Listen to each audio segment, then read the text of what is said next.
Infakkar illi nar il-ġimgħa li ġej fil-Mosta 25 ta' Mejju fis-7:30 fil-Ċentru Kulturali Nazzjonali Razzetta l-Markis Marija Dabone, kulħadd huwa mistieden li jattendi għal laqa pubblika.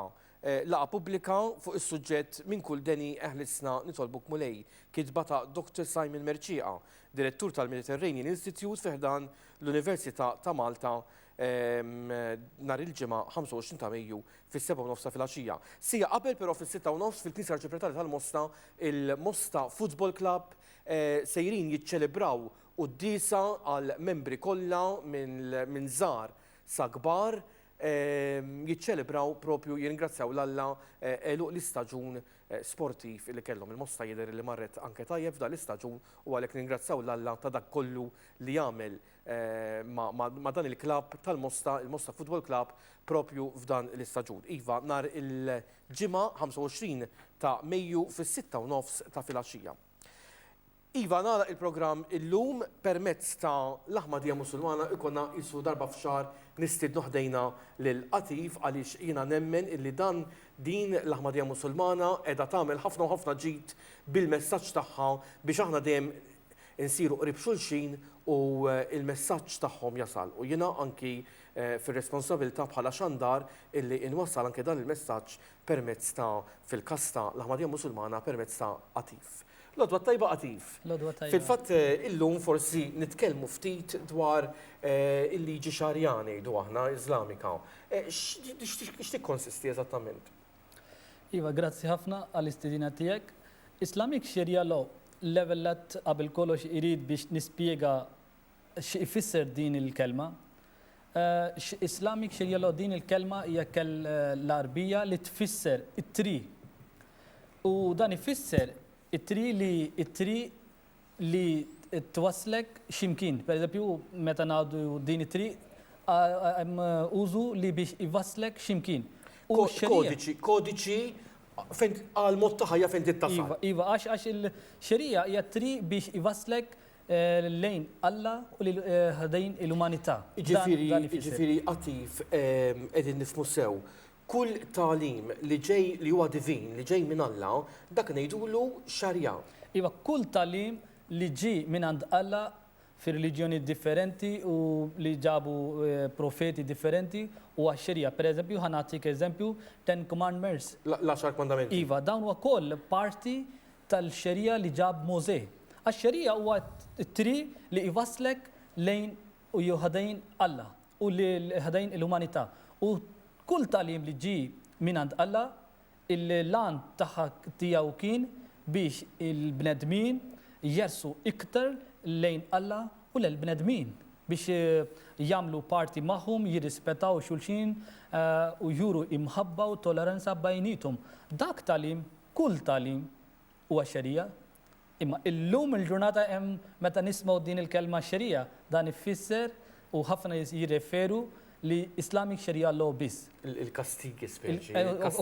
Kastigi biss.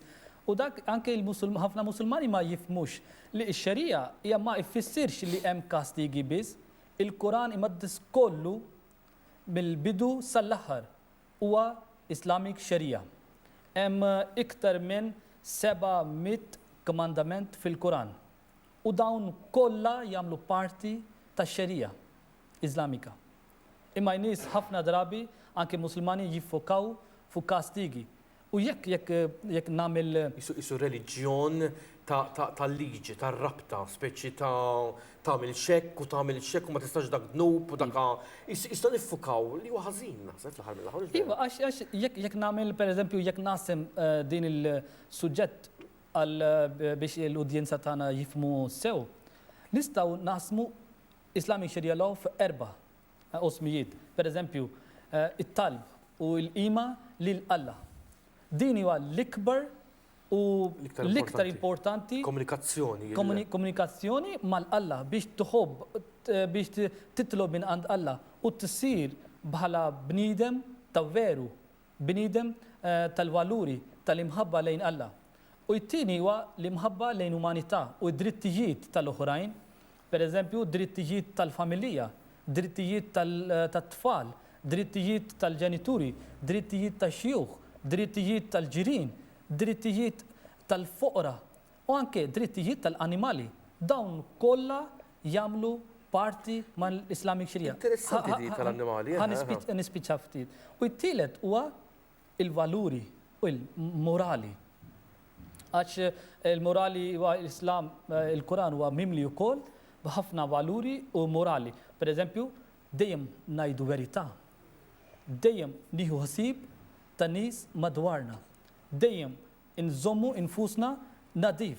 Anke inżommu t-toro nadif biex meta nies jimxu fit-toro ma m'għandhomx problemi. Dawn huma kollha wkoll valuri li t-tielet punt tal-xerija. Ħankun naqra kontroversjali għawatif. Per eżempju, f'pajjiżi Arab, għadni ġej mill-Libja per eżempju jiena, it-toro ma nistgħux ngħidu huma notfa. Il-kelma ta' Alla l-Quran mhuwiex qed jasal għand il-bnedmin.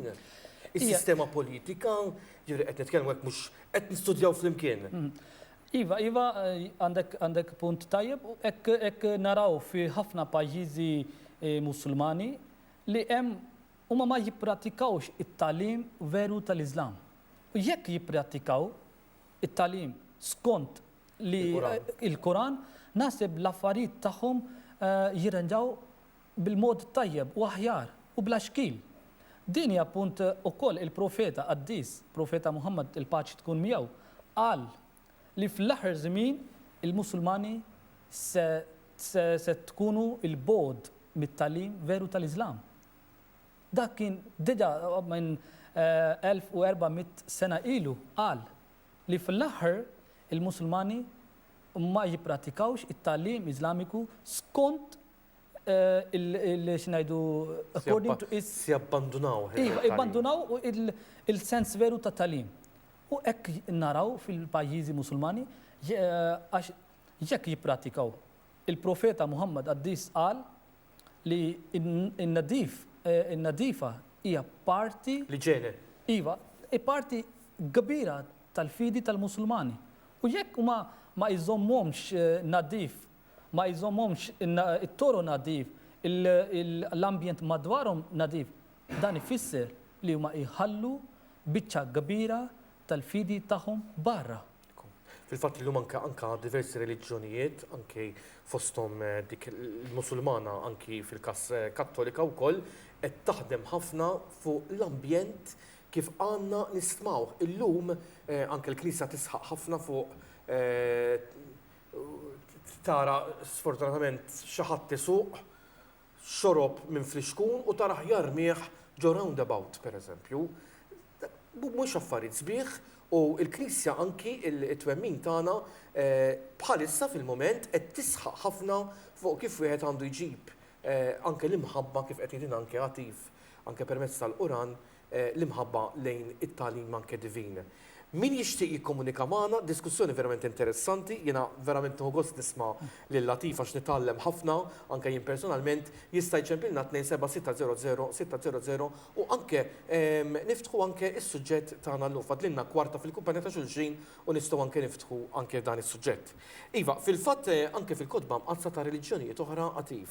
Fil-Bibja insibu pereżempju anke kastiga x'aħna bdejna ngħidu qed niffokaw fuq kastigi. Imma anki f'reliġjonijiet oħra, anke fir-reliġjon tagħna pereżempju, qed nisimgħu l-10 mandamenti. Fl-aħħar tal-Bibja hemm miktub illi min inaqqas jew iżid minn dan il-ktieb ma jridx is-saltna tal-Alla, ġifier ma jidħolx ħdejn Alla, igawdi l-Alla. Iva, l-aħħar parti tal-Islamic Sharia huwa il-kastigi. Imma dan huwa parti żgħira ħafna. Hemm vera ftit kastigi imma l-oħra huma affarijiet oħra.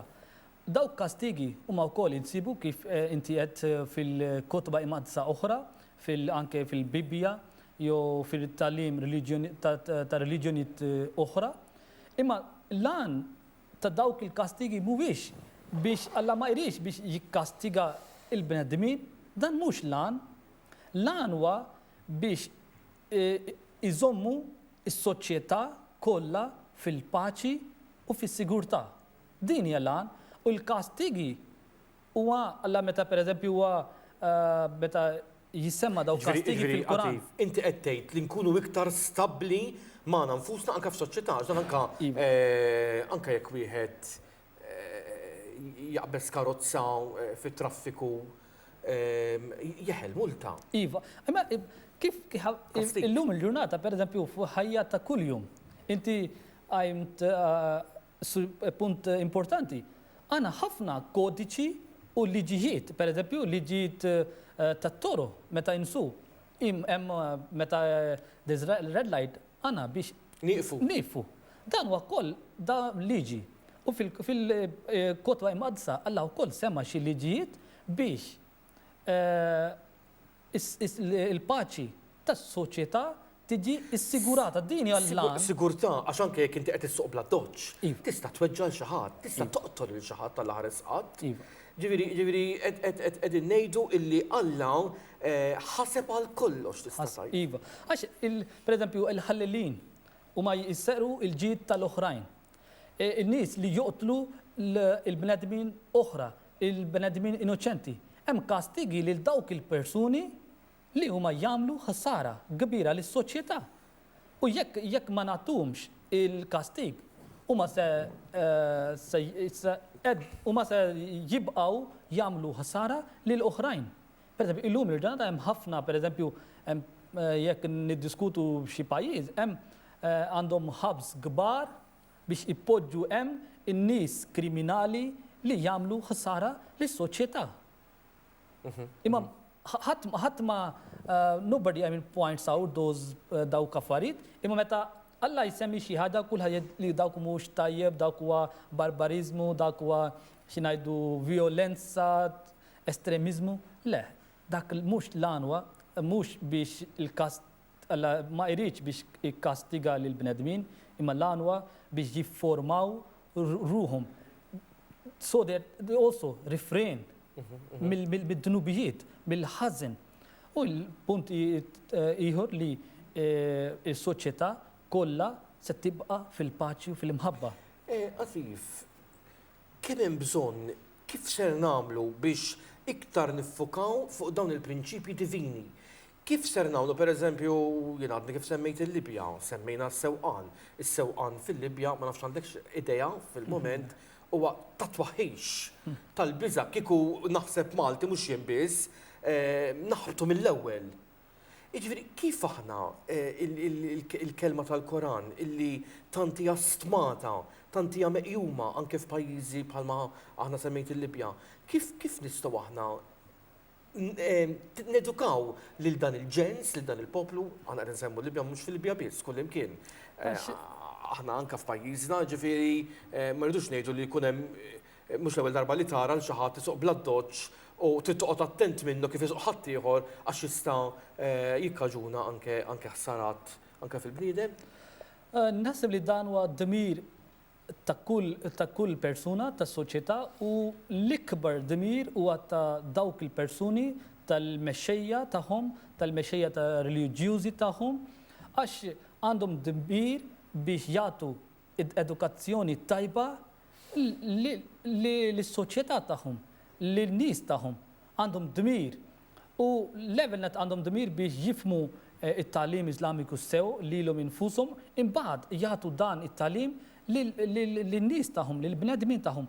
U edukazzjoni tajba ta' dawk it-tagħlim hija verament fl-iskejjel pereżempju. Fl-iskejjel fil-università u wkoll barra minn dawk pereżempju fil-moskea. Il-imam tal-moskea għandhom dmir ukoll biex jagħtu dawk il-punti, dawk it-tagħlim. Meta jitkellmu magħhom man-nies, pereżempju kull nhar il-ġimgħa, meta imam jagħti t-taħdita tiegħu, s-sermon tiegħu, għandu dmir biex jiffoka dawk affarijiet ukoll biex jagħti edukazzjoni tajba lin-nies. Għax naħseb li ħafna drabi hemm ignoranza kbira li n-nies ma jifhmux dik hija punt u l-nies li għandhom dmir biex jagħtu dan it-tagħlim huma ma jagħmlux skont li għandhom biex jagħmlu. Għandhom dmir biex jaħdmu ħafna biex jagħtu dawk il-valuri lis-soċjetà tagħhom. U dawk il-bnedmin li issa daħlu f'ċertu drawwa Kif pereżempju drawwa illi jekk ma jisraq xi ħaġa żgħira kuljum dan ma jkunx l-ġurnata tiegħu ma għaddietx. Nasib jiena nemmen li l-imħabba huwa l-ikbar weapon ju armata li tista' tinbiddel persuna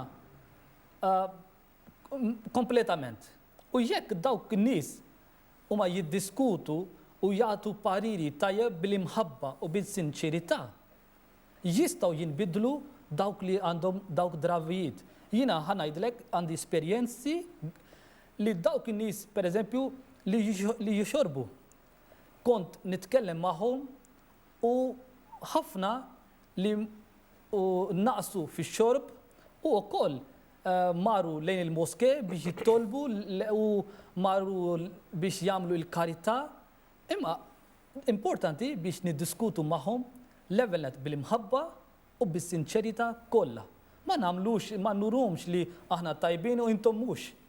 Huma wkoll bnedmin bħalna, imma maru bod mill-valuri. Dan huwa d-dmir tagħna biex imorru ħdejhom, nitkellmu magħhom, niddiskutu magħhom, nagħtihom parir tajjeb bil-imħabba u bis-sinċerità. U dawk l-imħabba kif qedtlek qabel huwa l-ikbar armata jiena nemmen fid-dinja li tista' tinbiddel kollox. U jekk nagħmlu hekk jiena ċert, jiena nemmen li nistgħu nbidlu dawk nies li għandhom drawijiet mhux tajbin. Nistgħu nbidluhom. Għatif qed nifukaw ftit forsi fuq anke aħna wkoll fuq il-kastigi. Qabel konna nisimgħu illi meta fil-liġi Musulmana wieħed jisraq pereżempju jaqtawlu jdeh barra, vera din. Fil-Kurani Muqaddas hemm miktub li dawk in-nies li jisirqu naqtaw idejhom. Imma dak mhux kif nifmu dan huwa hemm ħafna metaforika. Hemm metaforika wkoll hemm fiżikament ukoll. Imma dak mhux ma jfissirx li jekk xi ħadd għandu bżonn pereżempju il-ħobż u jisra xi ħobż għandu ġuħ naqtaw idejh, le. Dak huwa lil dawk il-persuni li pereżempju nagħtihom warnings again and again, imma ma jridux biex jiffurmaw irwieħhom u ma jinbidlu drawijiet tagħhom u dejjem jisirqu, dejjem jagħmlu ħsara lis-soċjetà u dejjem jagħmlu kontra dawk il-nies. Pereżempju il-flus ta' xi ħadd huwa mhux tiegħi, għaliex nisra dak mhux tiegħi u jekk huma jibqgħu, pereżempju kif ngħid bil-Ingliż, habitual thieves. Mhux li għamelt level darba ju darba waħda huma li habitual iva għandhom nistgħu nagħtawhom idejhom. Ma Alla l-impinġuh bħala Alla ta' mħabba, kif jista' qed jippermetti li għax wieħed seraq taqtalu jdejh barra. Iva, pereżempju ħanajtik eżempju, jekk pereżempju hemm xi ħadd għandu kanċer fi kanċer u t-tibib tajjeb meta wara eżamina jekk jagħtih parir biex jaqta' is-subajh sabiex il-kanċer ma jinfirex fil-ġisem kollu, x'ngħidu dan huwa barbarizmu? Le, għax jekk nagħtaw jekk it-tabib jaqta' is-subajh tal dik il-pazjent, possibbli issalva il-ġisem kollu tiegħu mill-kanċer. U dan huwa Islam ukoll jagħmel hekk li jekk nagħtu kastig lil wieħed u l-soċjetà kollha tiġi assigurata huwa tajjeb. Jekk ma nagħtux pereżempju il-kastig lil wieħed, possibbli li jagħmel ħsara lis-soċjetà kollha. U l-paċi tas-soċjetà kollha se tiġi se jista' jagħmel ħsara lill-paċi kollha tas-soċjetà. Ukoll pereżempju ħanajdlek illum il-ġurnata wkoll pereżempju hemm drone attacks kif naraw fi ħafna terroristi. Huma jagħtu terroristi. Ma dawn pereżempju jiġu kastigati anke fil-liġi tal-Koran pereżempju it-terroristi. Iva, l-Islam jgħid li jekk terrorist xi ħadd jagħmel ħsara lil paċi tas-soċjetà jew joqtel xi ħadd huwa l-ikbar dnub li Alla sa jgħid li jekk xi ħadd joqtel bniedem wieħed huwa bħalli kieku qatel il-bnedmin kollha. Huwa dnub kbir biss. Imma jiena ngħidlek punt. Jekk notlu il-bnedmin li huma terroristi li jagħmlu ħsara lill-paċi tas-soċjetà bil-drone attacks huwa tajjeb. U jekk huma jotlu mhux ftit huma jotlu l-bniedem kollu dak mhux barbarizmu. Dak ukoll jekk nemnu jekk ngħidu li jekk naqtaw il-idejh tal-ħallilin huwa barbarizmu. Naħseb dan huwa ikbar barbarizmu biex noqtlu l-bnedmin bil-drone attacks u bil-bombi. Imma fil-verità huwa dak mhux barbarizmu, fil-verità huwa biex ukoll biex insalvaw is-soċjetà. Insalvaw il-paċi u s-sigurtà tas-soċjetà. Din hija l-ikbar importanti għax l-Iżlam jagħti iktar importanza lis-soċjetà minn xi individwu. Għax individwu huwa wieħed, imma s-soċjetà huwa hemm nies, ħafna nies jgħixu u ma jridux biex iħallu soċjetà kollha barra minħabba xi wieħed huwa kriminali. Imma ħa ngħidlek ukoll punt wieħed li ieħor li dak it-tagħlim kif diġà qedtlek li fil-Quran 700 komandament. Jekk il-Musulmani jippratikaw il-komandamenti kollha, dawk affarijiet m'għandhomx bżonn biex jikkastigaw il-ħallilin. Għax jekk is-soċjetà tiġi riformata tajba, jekk nagħtu l-edukazzjoni tajba lis-soċjetà, in-nies ma imorrux bi jisserqu. Taf, min jisra li għandu bżonn. U jekk nagħmlu karità tajba, nagħtu lil kulħadd drittijiet tiegħu, m'għandux bżonn biex jisra. Allura m'għandniex bżonn biex nagħtu dawk il-kastigi lil xi ħadd. Jekk m'hemmx ħallilin, m'għandniex bżonn biex nippratikaw dan it-tagħlim. U dak ġara fi żmien tal-Profeta Muhammad qaddis paċi tkun miegħu. Meta ġab dak tagħlim u ta' edukazzjoni tajba lil dawk li emnu fih, naħseb kien hemm eżempju wieħed jew tnejn biss li qatt ipprattika dik it-tagħlim biex jagħtaw idejh tal-ħallilin, għax kulħadd kien jimxi skont il-valuri. Ma kellhomx bżonn, ma kienx hemm ħallilin. Getting my point? I mean, if we are giving this education, jekk nagħtu edukazzjoni vera tajba, u jekk m'għandniex fis-soċjetà ħallilin, lil min se nagħtu dik il-kastig? Fil-verità dak kastig m'għandniex se jkun bżonn biex nippratikaw. Ukoll ieħor xi ħaġa nieħu iktar ħin. L-Islam ma jiffokax fuq il-kastig, imma jiffoka fuq il-maħfra u jgħid li jekk taħfer u taf li dik il-maħfra se tagħmel iktar sens u benefiċċju lis-soċjetà, allura taħfer u ma tagħtix kastig. Dan huwa punt importanti li Islam ma jiffokax fuq il-kastigi, imma fuq il-maħfra. Dawk pereżempju dawk kastigi huma just so that human beings they refrain from wrongdoings biex jiffurmaw irwieħhom. Imma Islam ma jridx biex jipprattika dawk il-kastigi. Imma dejjem jiffoka fil-maħfra, fil-imħabba u fil-toleranza. Statement interessanti ħafna dwar l-imħabba, nikwota anke l-Sant Augustin illi jgħid ħobb u għamel li trid. Għaliex jekk tħobb ma tagħmilx li trid, mhux vera.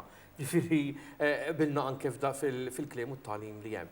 Iva, diskutibbli, hemm ċertu affarijiet tibqa' taħseb fuqhom, tibqa' tgħid imma possibbli, imma Alla tal-imħabba huwa dan Alla li jimxi bir-riga magħna.